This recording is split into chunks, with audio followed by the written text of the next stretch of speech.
Pinpoint Weather University, sponsored by Gaston Roofing. Welcome into another edition of Pinpoint Weather University. I'm meteorologist Brandon Lawson, your host for this episode, and we've got some really cool stuff coming up in this episode. We're going to be talking with the North Carolina Clean Energy Technology Center Executive Director. We're going to be speaking with him about what the North Carolina Clean Energy Technology Center is, what they do there, and what they hope to do in the future to help us get into more of a cleaner world with our energy. Plus, we're going to talk about the tropics. They've been pretty tame for now, but I do think things will heat back up again as we get closer to more active months like September and October.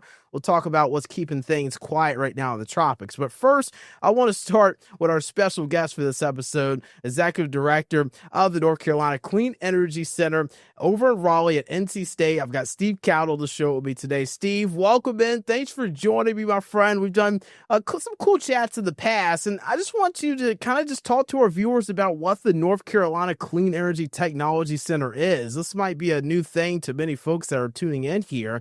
So just kind of talk to them about what you guys do, what the center is, when it was created, just some of the logistics. Sure. So the Clean Energy Technology Center, we're part of NC State University. We're actually part of the College of Engineering here. My boss is the Dean of Engineering, and the work that we do really kind of sits in between the research side of the mission and kind of the market side of the mission. You know, the land-grant universities like NC State, we have an education piece, we have a research piece, and then we have this thing called extension and engagement.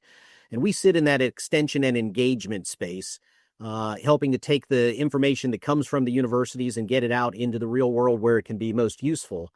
We're actually chartered not as a research center, but as a public service center by the UNC system. So the work that we do really is designed to help the citizens and businesses of North Carolina to take advantage of clean energy technologies and to best utilize them. We also do work in trying to attract economic investment to the state in the clean energy space. We do a lot of workforce activity, trying to train people up to work in jobs in this space. It's a pretty diverse mission.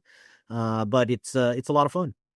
And I'll tell you what, we've got some cool images of some of the different things you guys have been to when it comes down to solar panels, several different meetings and things like that. Talk to our viewers about what clean energy is. What does that mean when it comes down to clean energy? I know there's several different types, not just clean energy in general, that term, but we've got renewable energy, non-renewable energy. What does all that stuff mean? Sure. So clean energy is kind of a broader term. Renewable energy is probably, the term that some folks are familiar with, and that's things like solar energy, wind energy, hydropower, not so much in this state, but in other parts of the country, geothermal power.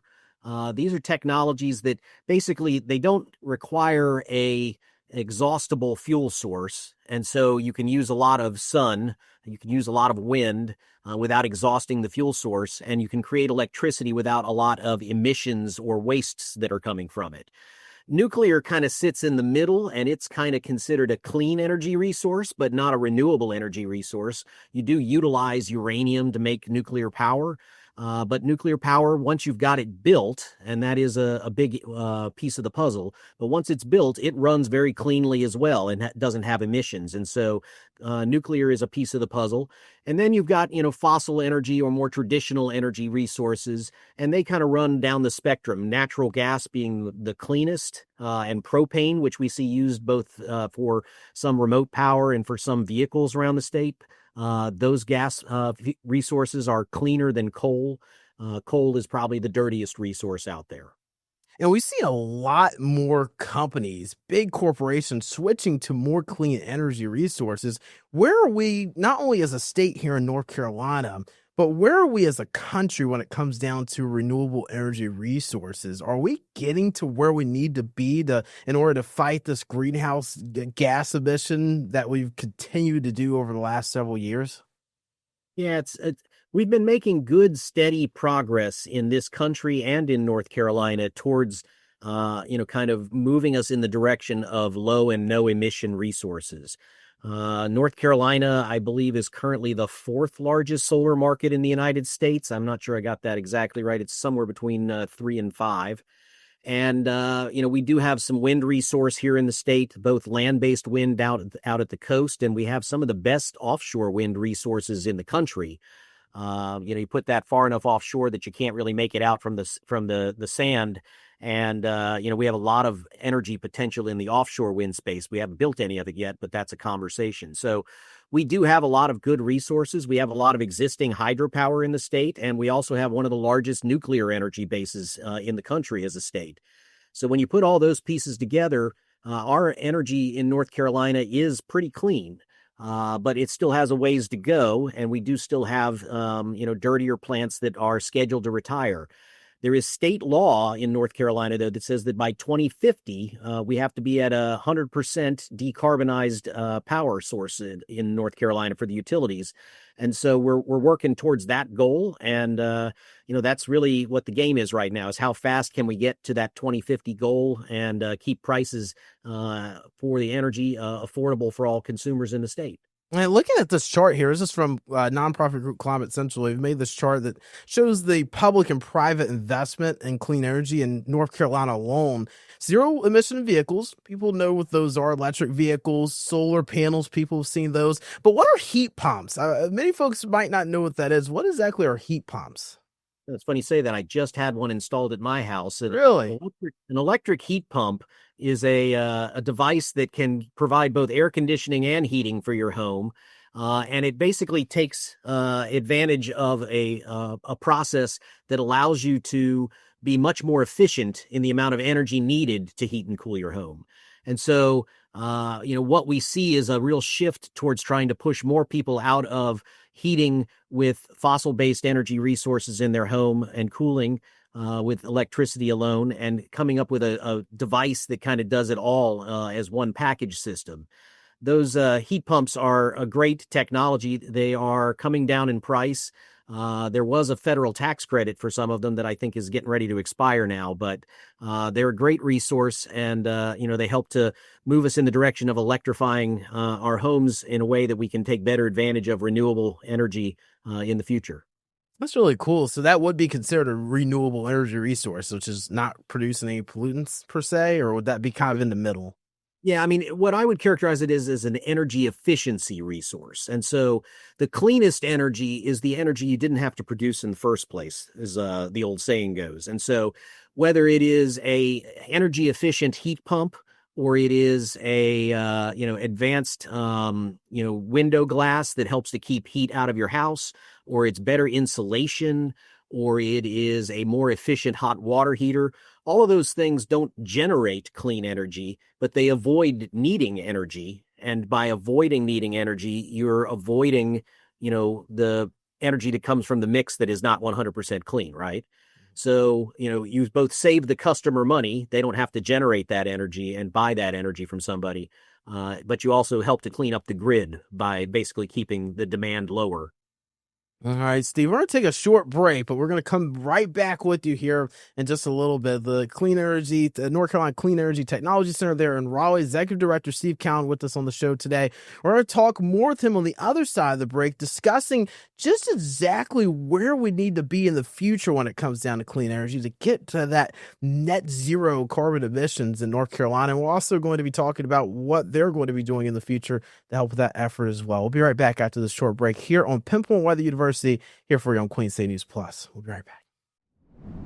Welcome back into Pinpoint Weather University here on Queen State News Plus. I'm meteorologist Brandon Lawson. We've got Steve Cowan on the show, the Executive Director of the North Carolina Clean Energy Technology Center. Going to be speaking with him here shortly again, but just wanted to show South Carolina's clean energy investment here. We showed North Carolina earlier, zero emission vehicles, number one. In South Carolina, Steve was just talking about in our last block, heat pumps. Obviously, that is something that a lot of folks have never heard of before. Steve Cowan did a great job explaining what heat pumps are in the last segment. And South Carolina Clean Energy Investment, according to nonprofit group Climate Central, public and private investment from 2018 to 2024, when it comes to clean energy, heat pumps is number one in South Carolina. So some pretty interesting stuff there. Zero emission vehicles, number two. Solar, number three. Want to bring back in Steve Cowan, the Executive Director of North Carolina Clean Energy Technology Center. And Steve, I know we talk a lot about clean energy as a country, as a world. are we making enough of a change over to clean energy in order to make a big difference when it comes down to our greenhouse gases? Are we making enough of change to where we need to be, when it comes to renewable energy?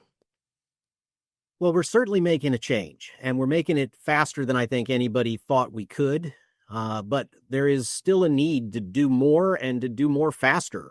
Frankly, if you look at where we're headed as a planet right now, carbon emissions, still have not fully peaked. We're still seeing temperature implications go in the wrong direction.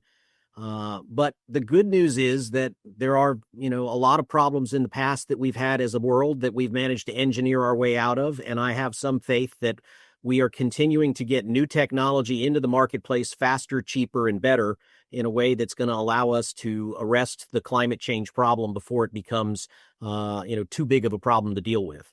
That said, we have, as I alluded to earlier, in North Carolina, we have a state law on the books that says we're going to get to zero emissions for the utility sector by 2050.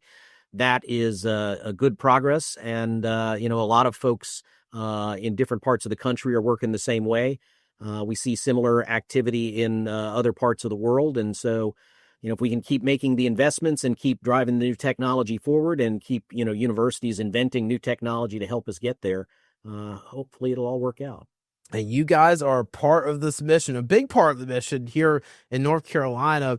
What do you guys hope to do in the future to continue to help grow not only the awareness for more clean energy as a state and as a country, but how do you guys want to kind of form your program here for the future to get us to that 2050 goal of being net zero carbon emissions?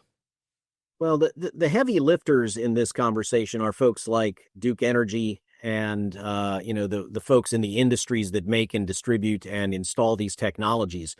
Duke Energy is working closely with private sector companies and private developers to get as much clean energy. And, Duke has a strong interest in seeing electric vehicles get out into the world, energy efficiency so that we can, avoid generating as much electricity as possible and, save money from having to build additional power plants. All of those things are out there. And, our job is to help kind of facilitate those conversations. And so it might be that we're helping to train people to work in that space. It might be that we're educating people on the opportunities for clean energy. I'll just highlight, if you drive on I-85 from Raleigh to Charlotte, you'll see several billboards that talk about the Learn About EVs campaign that we have going on right now to teach people about their electric vehicle options and opportunities. Our job is to try and help the folks in the real world figure out how best to access this stuff and get it out into the marketplace. And we're going to continue to do that for electric vehicles, for energy efficiency, and for, the renewable energy technologies that you can use both on your home and in your businesses. And for somebody that might be on the fence, getting ready to move over to solar panels, or thinking about moving to solar panels, or thinking about moving to that electric car, thinking about maybe installing heat pumps in their home, what's your message to them in order for them to get that drive to make that change? Well, I would have two messages. One is a short run message, which is right now is probably the best economic time to have solar added to your home, particularly with batteries added to it, that we've seen in years in North Carolina.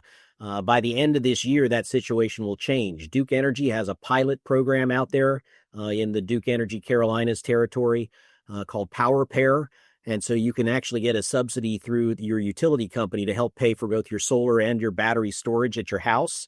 And you can tack onto that the federal tax credit that is still in place until the end of the year. And so if you're interested in doing something at your own home on the solar and battery side, strike while the iron is hot and do it soon. I think, larger picture, if anybody's sitting at home and has been watching the really, really severe thunderstorms we've been having lately and maybe watching their power flicker on and off, these kinds of technologies are beneficial not just to the globe from a carbon standpoint, but to the individual homeowner or user from a grid resiliency standpoint. These are the kinds of technologies that if there's a power flicker or if the power goes out in your neighborhood because of a flash flood or some other kind of natural disaster, you might be the person with solar and storage on your roof and you still have power and you get to host the neighborhood block party during the cleanup period. So I would encourage people to think about, if you are interested in having, some resiliency added to your own home, this is a good way to do it. Steve, thank you so much for coming on the show today. I mean, just a wealth of knowledge you brought to us today, talking about what you guys do at the North Carolina Clean Energy Technology Center, what people can do to make this change over to more clean energy, and helping people understand what we're changing to, right? In regards to renewable energy, non-renewable energy, clean energy, how all those words kind of work together, but they can be a little different as well. So, Steve, thanks for coming on the show again. Steve Cowan, the Executive Director of the North Carolina Clean Energy Technology Center. Thanks for your time today. Yeah, absolutely. Thanks for the opportunity. All right, coming up after the break, we've got a little bit more to talk about, including the tropics. Yeah, they've been quiet here lately, but I do expect things will heat back up again. While the tropics are tame for now, though, we'll detail that coming up here on the other side of the break here on Pinpoint Weather University here on Queen State News Plus. Welcome back into Pinpoint Weather University. I'm meteorologist Brandon Lawson here on Queen State News Plus. I want to get into the tropics now. It is hurricane season, and it has been a pretty active hurricane season so far, although we're not really seeing a whole lot of activity now. But we are going to be expecting still an above average season for hurricane season. And I was doing a little bit of research. I was telling you it's been active. This is a look at the average storm dates, the average date for a storm forming for the Atlantic hurricane season. Storm number 1 usually forms around June 20th. This year it formed on June 24th. July 17th is the average date for the second named storm. That formed on June 29th. That was Barry. And again, Barry kind of enhanced a little bit of moisture over southern Texas to kind of help create those significant floods there because of all the moisture that was lifted up into the hill country there. And then number 3, the third named storm, usually comes around August 3rd, and we saw that one with Chantal. That formed on July 5th, so about a month above the average for a third named storm there when Chantal formed. And we know Chantal caused a lot of flooding issues here in central North Carolina. So although the hurricane season seems like it's been kind of tame, it has been pretty active. Again, it only takes one big storm to create a big season. And we saw with Chantal, it created, unfortunately, fatalities in North Carolina from the central North Carolina floods with all that moisture that moved in. So again, Chantal wasn't very strong, but it had a lot of moisture and caused those flooding issues. So why are the tropics quiet for right now? Let's get into it. So there's no hurricanes for now because, one, we've got a lot of Saharan dust in the Atlantic and even the Gulf as well, and that produces dry air. Dry air suppresses storm development. The hurricanes love to thrive off moisture as they release latent heat, allows that condensation, different things like that. And unfortunately, when you have dry air, they can't form. Now, I say unfortunately for the storms, but fortunately for us, whenever we have dry air, we don't have to worry about hurricanes or tropical systems typically because the dry air suppresses the activity. Now, something else we're seeing is high wind shear. High wind shear limits storm organization. That prevents that warm, moist air from rising in those tall thunderstorms in the Atlantic, and it also prevents updrafts. So you need those updrafts to really get the hurricanes tall, big, and strong. And if you can't get those updrafts, that obviously allows those big storms to collapse on themselves. And that's why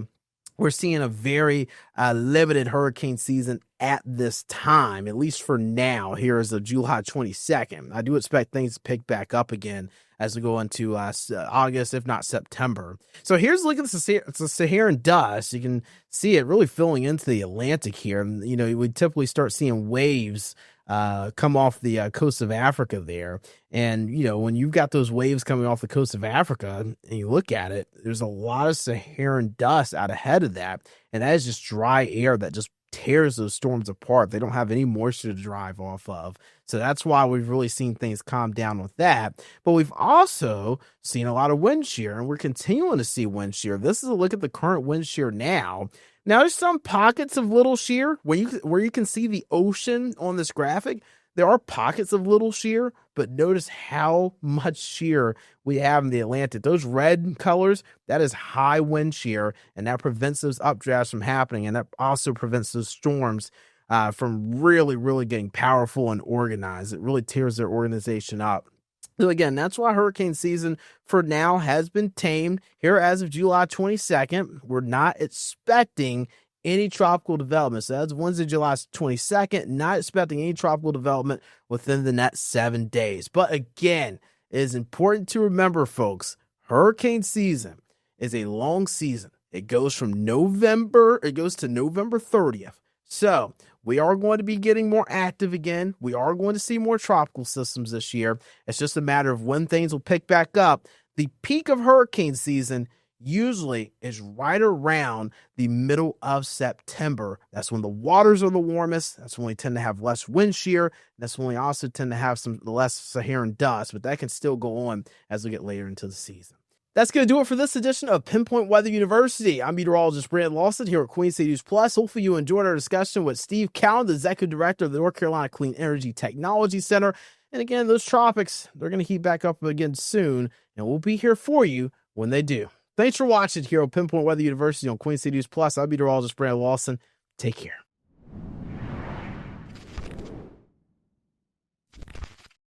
Queen City News Plus. Just search Queen City News on your smart TV's app store.